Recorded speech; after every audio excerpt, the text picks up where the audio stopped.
अच्छा हनान भाई, coming to your company, आप लोगों की माशाल्लाह एचएस कंस्ट्रक्शन जी नाम जी है, जी तो उसके बारे में थोड़ा सा बताएं कि कब इस्टेब्लिश हुई, कब कितने प्रोजेक्ट्स किए हैं और अभी तक क्या चल रहा है। So, is HS Construction and Designers was basically founded in 1996 by my father.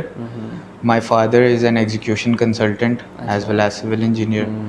और हमें around 30 years almost हो गए हैं और जो internally हम projects कर रहे हैं वो सिर्फ रेजिडेंशियल बेस्ड प्रोजेक्ट्स कर रहे हैं बट बिग स्केल। इसमें मोर ओवर एक प्रोजेक्ट और हमने किया लास्ट ईयर, स्पोर्ट्सजिला। बेसिकली ओह हम उस प्रोजेक्ट को खुद ओन करते हैं अच्छा। एंड उसकी डिज़ाइन, उसकी कंस्ट्रक्शन एज अ होल वो भी हमने की।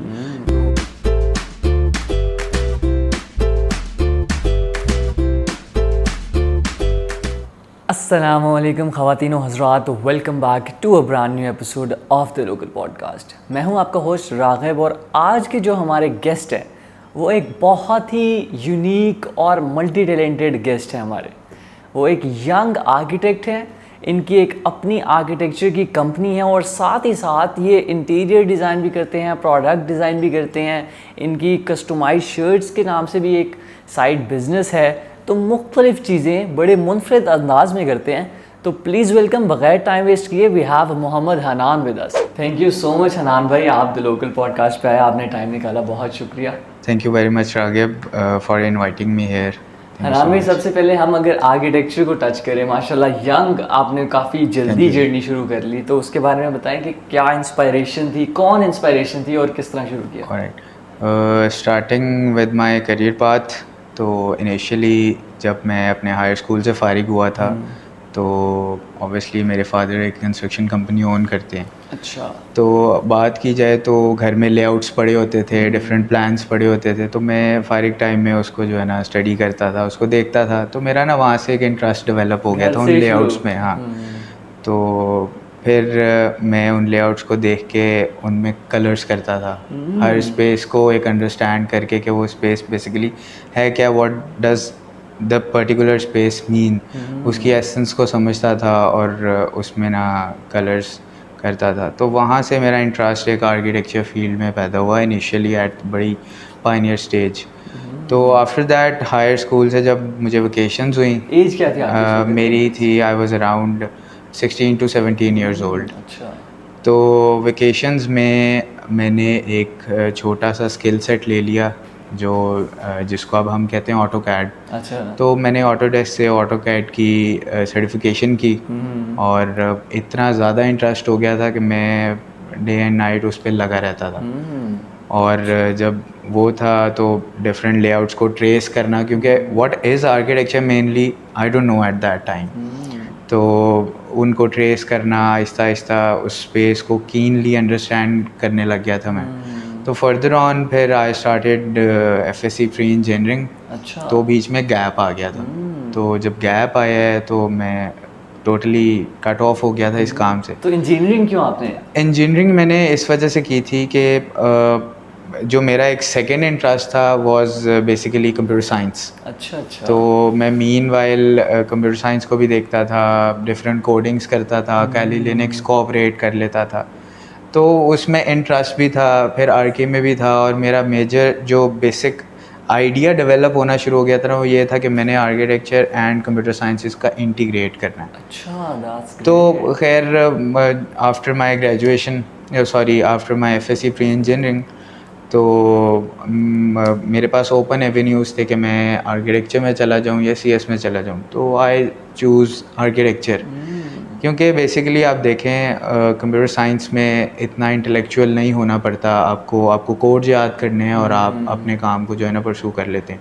लेकिन एज एन आर्किटेक्ट मैं समझता हूँ कि आर्किटेक्ट एक डॉक्टर की तरह जो है ना वो अच्छा। होता है। अब आप ये देखें कि एक डॉक्टर एक इंडिविजुअल पर्सन को देखता है, जो आर्किटेक्ट है उसने एज अ होल फैमिली को देखना है, अगर वो किसी का रेजिडेंशियल प्रोजेक्ट कर रहा है। तो जब प्री इंजीनियरिंग कर ली मैंने तो आई got an admission eight renowned university. तो आफ्टर दैट मैंने अपने स्टडीज़ के साथ साथ कुछ पार्ट टाइम जॉब्स की। अच्छा। क्योंकि मैं डायरेक्टली अपनी जो अपनी फ़र्म है, मेरे फादर की फ़र्म है, मैं डायरेक्टली उसमें काम नहीं कर सकता था, क्योंकि वहाँ पे ऑब्वियसली यू नो कि 30 ईयर से एक प्रोसेस चल रहा है, 30 ईयर से हमारा काम चल रहा है, तो मैं उसमें डायरेक्टली स्टेप इन नहीं हो सकता था, क्योंकि मुझे कुछ नॉर्म्स का आइडिया नहीं था, मुझे कुछ स्टैंडर्ड्स का आइडिया नहीं था। अच्छा। तो initially I started with freelancing. अच्छा। और फ्रीलांसिंग के साथ साथ आर्किटेक्चर को परसू किया, मज़ीद लर्न किया, और ना समझ लें कि अपना एक 5 इयर्स का फर्दर करियर पाथवे डेवलप किया कि what I have to achieve in my coming 5 years with studying as well. तो उसको किया और कुछ फ्रीलांसिंग प्रोजेक्ट्स पकड़े, वो किए, चीज़ें अंडरस्टैंड की, इंटीरियर का काम किया। मीनवाइल इंटरेस्ट डेवलप हो गया प्रोडक्ट शूट में, फ़ोटोग्राफीज़ में, वीडियो एडिटिंग्स में। तो मैंने एक इंटरनेशनल ब्रांड है, उनके साथ काम किया with product shoot and set design. और आप देखें आर्किटेक्चर एक ऐसी नीश है जो जिसमें एज अ होल हम काफ़ी डिफरेंट प्रोग्राम्स को कैटर कर सकते हैं। फॉर एग्जांपल आर्किटेक्चर में सेट डिज़ाइंस आते हैं, क्रिएटिविटी बहुत ज़्यादा। एग्जैक्टली। आर्किटेक्चर में शूट्स आते हैं, आर्किटेक्चर में इवेंट प्लानिंग आती है, और भी काफ़ी चीज़ें हैं। आर्किटेक्चर में यार्ड डिज़ाइन, आर्किटेक्चर में एरोप्लेन्स डिज़ाइन होते हैं, और a lot of things in architecture. तो मैंने इस चीज़ को देखा, इंटरेस्ट था, और शुरू से ही ये था कि यार अपने ओन पे कुछ करना है, इंस्टेड ऑफ ये कि आप फैमिली का ही जो कैश है उसको नेट करो या ये चीज़ें चलाओ। तो मैंने उन सारी चीज़ों को बड़े अच्छे तरीके से और बड़ा डीपली हार्ड वर्क करके देखा था। तो जो आपका फर्स्ट क्वेश्चन था कि हाउ आई स्टार्टेड आर्किटेक्चर, ये उसका एक समझ लें कि एक एलेबरेटिव आंसर है। बेहतरीन बेहतरीन। अच्छा, आप लोगों का तो फैमिली बिजनेस है आर्किटेक्चर का, लेकिन आपने चूज़ किया कि मैं पहले पढ़ूंगा आर्किटेक्चर, फिर तो पढ़ने से फ़ायदा हुआ है आपको? क्योंकि काफ़ी होता है ना कि फैमिली बिजनेस है, बिजनेस में आ जाओ, खुद ही सीख जाओगे, कर लोगे। तो पढ़ने आपने डिग्री किया ना आर्किटेक्चर की, तो कितना फ़ायदा हुआ डिग्री करने के लिए? और जो यंग ऑडियंस हमें देख रही है, व्हाट आई थिंक कि आप कोई भी स्टडीज़ अगर कर रहे हैं ना, और आपने एज अ बिज़नेस या एज अ काम या एज अ की इंटरेस्ट उसको फॉलो करना है, तो आपको उसके कुछ बेसिक प्रिंसिपल्स का और डिसिप्लिन का आइडिया होना चाहिए।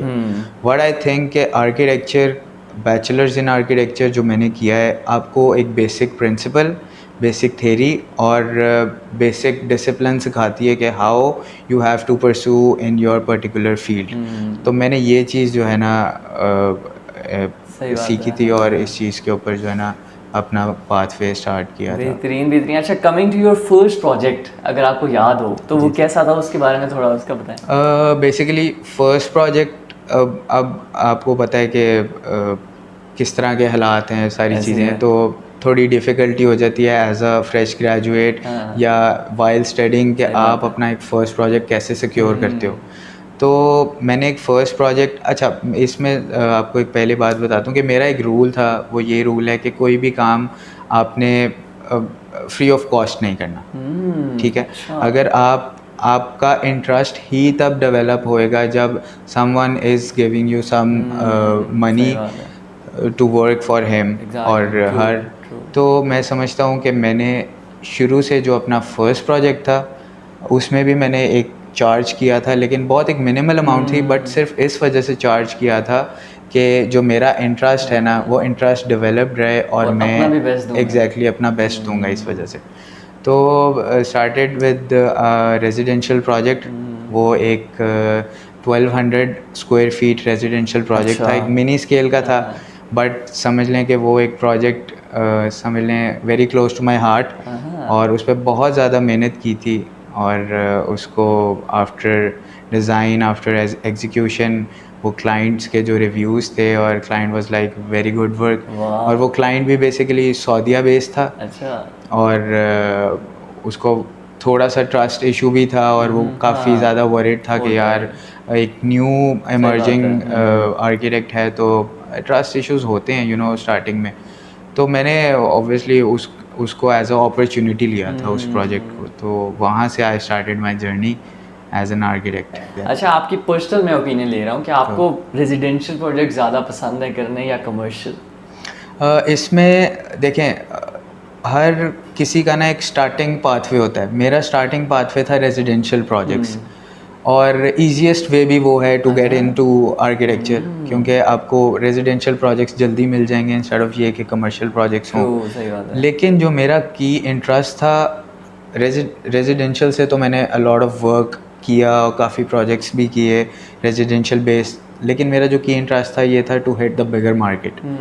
तो कमर्शियल में मेरा काफ़ी इंटरेस्ट था, और इसी वजह से मैंने एक with my own business in my father's firm और एज अ प्रिंसिपल आर्किटेक्ट मैंने एक इंटरनेशनल कंपनी में जॉब स्टार्ट की, जो कि सिर्फ कमर्शियल प्रोजेक्ट्स करते थे, और बहुत बड़ा उनका स्केल था। तो वो एक सऊदी बेस्ड कंपनी है और काफ़ी अच्छे प्रोजेक्ट्स हैं। तो मैं एज एन आर्किटेक्ट वहाँ पे काम भी कर रहा हूँ to get the knowledge how basically commercial projects जो हैं वो परसू होते हैं या चलते हैं। अच्छा अनान भाई, कमिंग टू योर कंपनी, आप लोगों की माशाल्लाह एचएस कंस्ट्रक्शन नाम है, तो उसके बारे में थोड़ा सा बताएं कि कब इस्टेब्लिश हुई, कब कितने प्रोजेक्ट्स किए हैं और अभी तक क्या चल रहा है। So, HS Construction and Designers was basically founded in 1996 by my father. My father is an execution consultant as well as civil engineer.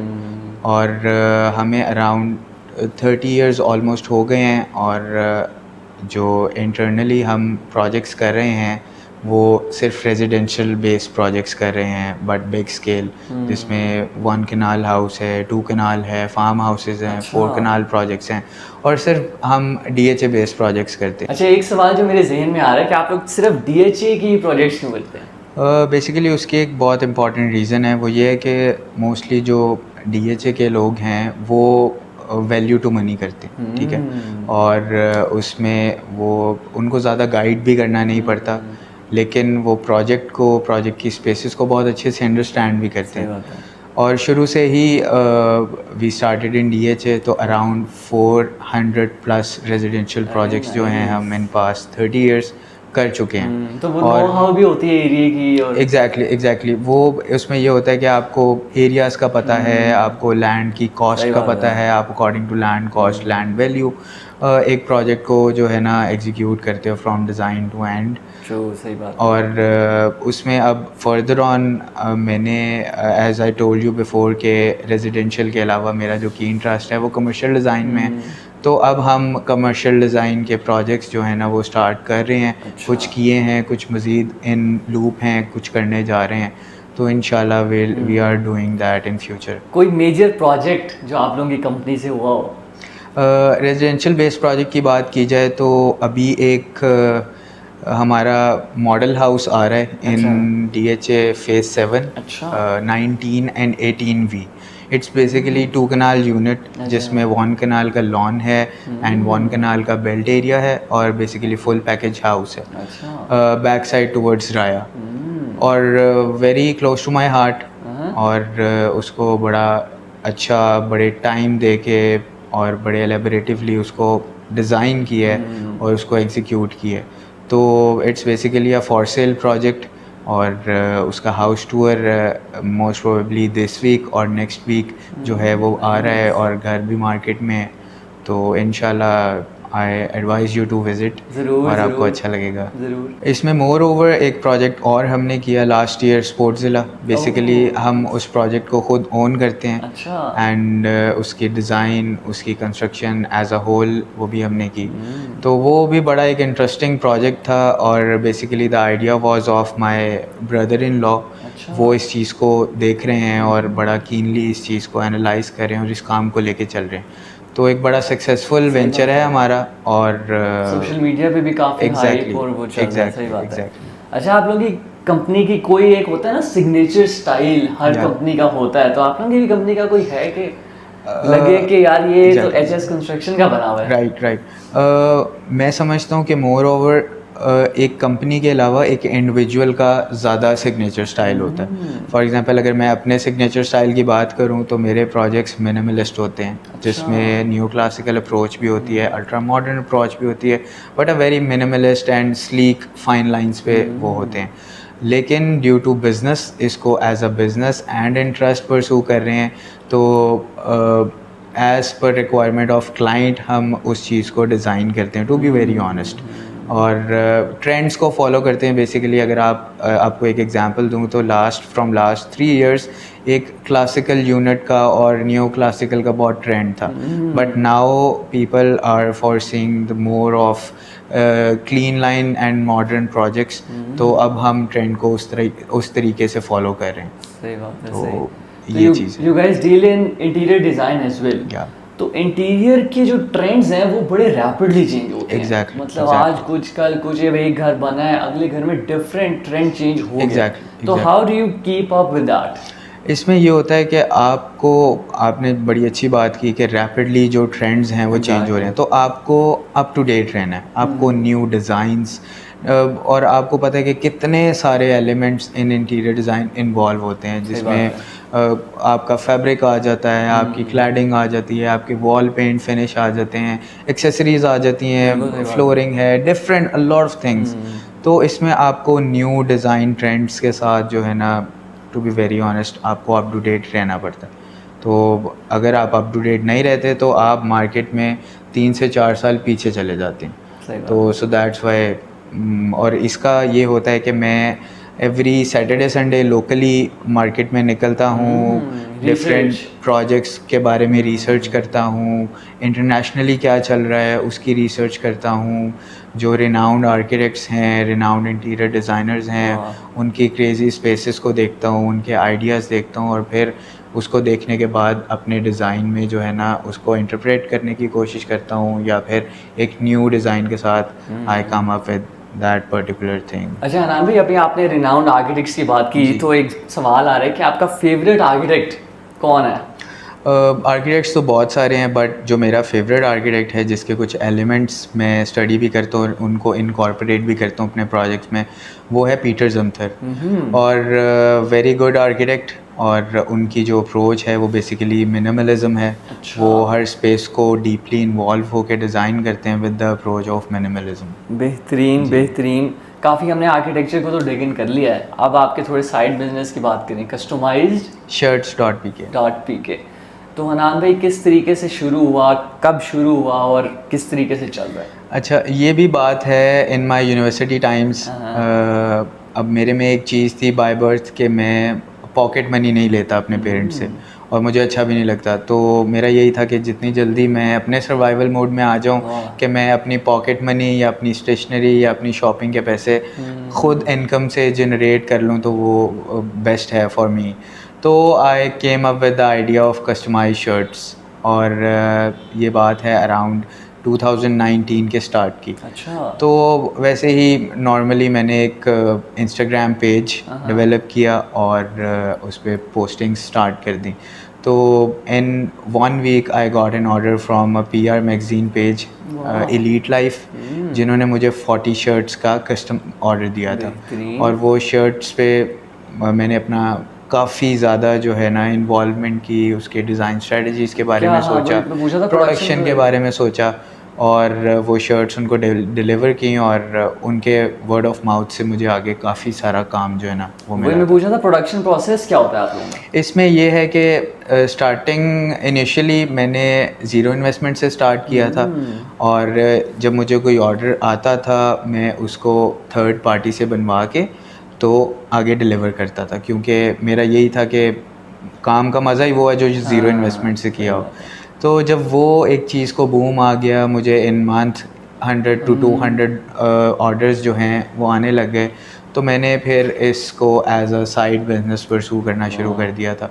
तो फिर मेरे पास इसमें बेसिकली 2 to 3 मशीन्स का बेसिक यूज़ होता है, जिसमें आपके पास एक प्लॉटर होना चाहिए, DTF प्लॉटर, आपके पास एक हीट प्रेस मशीन होनी चाहिए, और आपके पास शर्ट्स का स्टॉक होना चाहिए। और मैं एडवाइस करूँगा यंग यूथ को कि वो इस चीज़ को परसू करें, और काफ़ी पोटेंशियल है इस बिज़नेस में।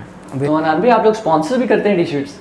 जी, स्पॉन्सर हम पहले करते थे जब तक बिज़नेस नहीं था, तो अब काम काफ़ी चल गया, तो अब हम स्पॉन्सर जो है ना नहीं करते। लेकिन आप सोच सकते हैं अभी जिधर बैठे हैं आप वहाँ पे भी स्पॉन्सर कर सकते हैं। एग्जैक्टली, आप देखें, आप मेरे भाई हैं तो आपको तो एक गिफ्ट मिल जाएगा। ज़रूर, लुकिंग फॉरवर्ड टू इट। अब ये रिकॉर्ड हो गया ना? जी, डन हो गया, डन। अच्छा, एक चीज़ मैं लास्टली पूछना चाह रहा हूँ कि आप इतनी चीज़ें कर रहे हैं तो मैनेज किस तरह कर लेते हैं? मतलब आर्किटेक्ट भी, साइड बिजनेस भी मैनेज हो जाता है? इसको देखें, आपको हर चीज़ को कंसिस्टेंट रह के करना पड़ता सही है, बात है। ठीक है। और मेरे फादर ने मुझे एक चीज़ बहुत अच्छी समझाई है और गाइड की है कि फेल इनटू दैट वेल जिसमें आप अपना 110% दे पाओ और प्रॉपर पैशनेट होके काम करो। सही बात है। तो मैं काम ही वो करता हूँ जिसमें मेरा इंटरेस्ट हो। तो अल्टीमेटली ये एक थंब रूल है कि अगर आपका किसी चीज़ में इंटरेस्ट है तो आप उसमें थकते नहीं हो। सही बात तो है। ये एक सक्सेस रूल होता है किसी का भी, किसी कोई काम करने में, कि आप वो काम कर रहे हो, इफ़ यू हैव इंटरेस्ट तो आपको कोई हर्डल्स नहीं आएंगी, कोई मसले नहीं हैं, तो आप उसको इजीली एक सक्सेसफुल बिजनेस बना सकते हो। ट्रू। और अच्छा हनान भाई, लास्टली एक सवाल मेरे जहन में आ रहा था कि काफ़ी अर्ली आपने अपनी जर्नी शुरू कर ली, 15-16 ईयर्स में। एग्जैक्टली। तो आपके जहन में नहीं आया कि थोड़ा 5-10 साल बाद कर लूँ या कुछ इस टाइप का? इसमें यही है कि ये चीज़ एक ब्लड में है और आप कोई भी काम करो तो उसको पैशनेटली फॉलो करो, पैशनेट होके करो। तो जिस तरह आप एंड पे कहते हैं कि कोई भी एक पोइट्री सुनानी होती है या कोई भी एक कोट, तो मैं आपको इसी से रिलेटेड एक कोट सुनाऊंगा। वो ये है कि either you enjoy your 20s and work in your 30s और you enjoy your retirement and work in your 20s। वाह, बहुत अच्छी लाइन कही आपने हनान भाई। Thank you so much for taking our time. Welcome, you're welcome। उम्मीद करता हूँ जी आप लोगों को भी ये एपिसोड पसंद आया होगा। पसंद आया तो लाइक करें, कमेंट करें, आगे शेयर करें और चैनल को लाजमी सब्सक्राइब करिएगा। मिलते हैं आपसे अगले एपिसोड में। ओके, अल्लाह हाफिज़।